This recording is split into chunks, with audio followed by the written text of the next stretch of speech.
সকালে মন্দিরে ঘণ্টা, চায়ের কাপে ঝড়, ঢাকের আওয়াজে মেতে ওঠে বাঙালির ঘর। রবীন্দ্র নজরুল যেখানে ছড়ায় আলো, সে আমার পশ্চিমবঙ্গ, একেই বসে ভালো। আজ পশ্চিমবঙ্গ দিবস। প্রথমেই উপস্থিত বিদ্যালয়ের প্রধান শিক্ষক মহাশয়, উপস্থিত আমার সহকর্মীবৃন্দ ও স্নেহের ছাত্রছাত্রী, সকলকে পশ্চিমবঙ্গ দিবসের শুভেচ্ছা ও অভিনন্দন জানাই।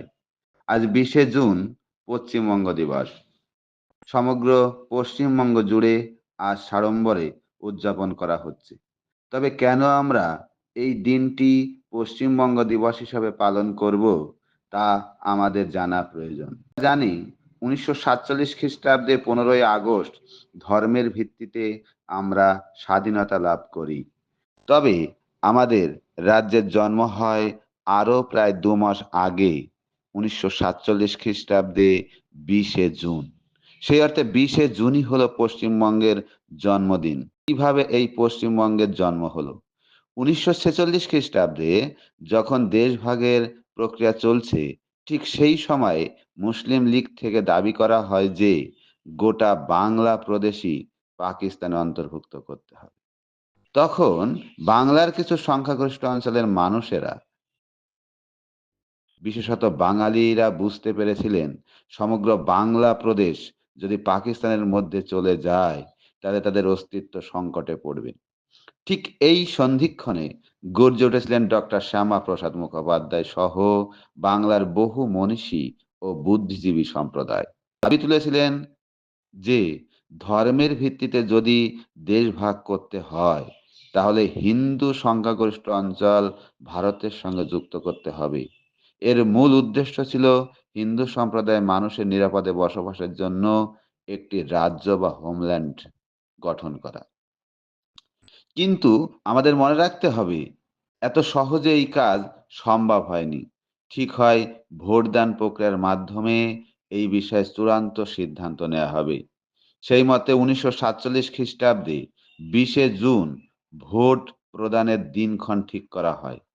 ওই দিন বঙ্গীয় আইনসভার অধিবেশনে বাংলার বিধায়করা দুটি ভাগে ভাগ হয়ে দুটি কক্ষে বসলেন।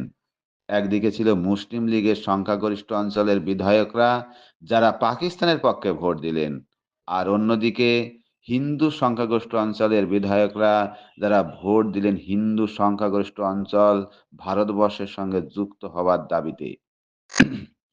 এরপর ফলাফল প্রকাশের পর দেখা যায় 58 জন বিধায়ক হিন্দু প্রধান অঞ্চল ভারতবর্ষের সঙ্গে যুক্ত হবার পক্ষে ভোট দিয়েছেন। অন্যদিকে 21 জন বিধায়ক মুসলিম লীগের, তারা ভোট দিয়েছেন পাকিস্তানের দিকে। আমাদের মনে রাখতে হবে, এই 58 জন বিধায়ক ভোটের বিনিময়ে তৈরি হয়েছিল আজকের পশ্চিমবঙ্গ। 1947 খ্রিস্টাব্দে 20শে জুনই ভারতীয় আইনসভা সিলমোহর দিয়েছিল যে হিন্দু সংখ্যাগরিষ্ঠ অঞ্চলে হিসাবেই পশ্চিমবঙ্গ নাম নিয়ে ভারতবর্ষে থাকবে। আর এদিন থেকেই আনুষ্ঠানিকভাবে পশ্চিমবঙ্গ রাজ্য তৈরি হয়। আমাদের এই জন্মভূমি, পুণ্যভূমি পশ্চিমবঙ্গে শুধুমাত্র ভারতবর্ষের একটি অঙ্গরাজ্য তাই নয়, এটি অখণ্ড ভারতবর্ষের এক খণ্ড রূপ। এর রূপ, রস, সৌন্দর্য, সাংস্কৃতিক এক জীবন্ত ইতিহাস। পশ্চিমবঙ্গ উত্তরে রয়েছে হিমালয় এবং কাঞ্চনজঙ্ঘা সহ বিস্তীর্ণ পার্বত্য অঞ্চল, আর তার পাদদেশ অঞ্চল জুড়ে রয়েছে সবুজ চা বাগান। ভোরের সূর্যের আলোয় ছটায় এই অঞ্চল অপরূপ সৌন্দর্য আমরা দেখতে পাই। আবার দক্ষিণে রয়েছে বঙ্গোপসাগর, সেখানে সমুদ্র ছোঁয়ায় সমুদ্র সৈকত গড়ে উঠেছে এবং সেখানে রয়েছে ম্যানগ্রোভ অরণ্য। আর এই ম্যানগ্রোভ অরণ্যে রয়েছে সুন্দরী গেওয়া গরান গাছ। এর অপরূপ সৌন্দর্য আমাদের মনকে রোমাঞ্চিত করে। আর এখানেই রয়েছে রয়্যাল বেঙ্গল টাইগার। আবার পশ্চিমবঙ্গের মাঝ বরাবর রয়েছে গাঙ্গেয় সমভূমি অঞ্চল, যেখানে শস্য শ্যামলা সবুজ ক্ষেত দেখতে পায়। আর বাঁকুড়া, পুরুলিয়া, বীরভূমের রাঙামাটির সঙ্গে সঙ্গে পলাশের অপরূপ সৌন্দর্য আমাদের মোহিত করে। পশ্চিমবঙ্গের উত্তরে হিমালয় এবং দক্ষিণে সমুদ্র এবং মাঝ বরাবর তিস্তা, তোষা, রায়ডাক, রূপনারায়ণ, কেলেঘাই, ভাগীরথী নদীর মিলিত সৌন্দর্য আমাদের বহু কবি সাহিত্যিককে মোহিত করেছে এবং তাদের লেখনীর মাধ্যমে তারা ফুটিয়ে তুলেছেন। আমাদের সাহিত্য সমৃদ্ধ হয়েছে। তাই গানের সুর, তার এই অপরূপ সৌন্দর্য কোনো কিছুর সঙ্গেও তুলনা করা যায় না, এমনকি চাঁদের আলোর সঙ্গেও নয়।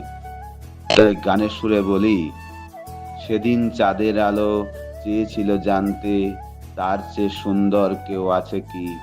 আমি তোমার কথা বলেছি, আমি পশ্চিমবঙ্গের কথা বলেছি। রূপসী বিজলী লতা পারেনি তো মানতে, বলেছিল এ চামক কারো আছে কি? আমি তোমার কথা বলেছি, আমি পশ্চিমবঙ্গের কথা বলেছি। পশ্চিমবঙ্গের সংস্কৃতি মানে এক অনাবিল আনন্দ। এখানে 12 মাসে 13 পার্বণ। পশ্চিমবঙ্গের সব থেকে বড় উৎসব হলো দুর্গোৎসব। এছাড়া রয়েছে ঈদ, বড়দিন, মহরম, রামনবমী। এই উৎসবগুলিতে সকল শ্রেণীর মানুষেরা জাতি, ধর্ম, বর্ণ নির্বিশেষে অংশগ্রহণ করে এবং আমরা বৈচিত্র্যের মধ্যে যে ঐক্য বলে থাকি তা এক উজ্জ্বল নিদর্শন। এই পশ্চিমবঙ্গ রত্নগর্ভা। এখানে জন্ম নিয়েছে বীর নেতা নেতাজি সুভাষচন্দ্র বসু, বিশ্বকবি রবীন্দ্রনাথ ঠাকুর, পণ্ডিত ঈশ্বরচন্দ্র বিদ্যাসাগর, সাহিত্য সম্রাট বঙ্কিমচন্দ্র সহ ক্ষুদিরাম তাই এবং এখানে আবির্ভূত হয়েছে শ্রী শ্রী রামকৃষ্ণ পরমহংসদেব, স্বামী বিবেকানন্দ, শ্রী চৈতন্য মহাপ্রভু। এই শ্রী চৈতন্য মহাপ্রভুর ভক্তি আন্দোলন এবং তার মধুর কৃষ্ণ নাম সারা বিশ্বের মানুষকে একত্রিত করে এবং মনকে আনন্দিত করে তোলে। এই বিভিন্ন বিষয় দেখতে এবং আলোচনা করতে করতে আমার মনে পড়ে যায় দ্বিজেন্দ্রলালের লেখা কবিতা, ধনু ধান্যে পুষ্পে ভরা আমাদের এই বসুন্ধরা, তাহার মাঝে আছে দেশ এক সকল দেশের সেরা, ও সে স্বপ্ন দিয়ে তৈরি সেদে স্মৃতি দিয়ে ঘেরা, এমন দেশটি কোথাও খুঁজে পাবে না কো তুমি, ও সে সকল দেশের রানী সে যে আমার জন্মভূমি, সে যে আমার জন্মভূমি। আর শুধুমাত্র পশ্চিমবঙ্গ দিবস উদযাপন করলেই আমাদের কাজ শেষ হবে না। আমাদের আজকের দিনে দাঁড়িয়ে প্রতিজ্ঞা করতে হবে, এই জন্মভূমি প্রাকৃতিক সৌন্দর্য রক্ষা করতে হবে, সংস্কৃতি এবং সাম্প্রদায়িক সম্প্রীতি বজায় রাখতে হবে। তাহলেই আজকের পশ্চিমবঙ্গ দিবস উদযাপন সার্থক হবে। সকলকে ধন্যবাদ।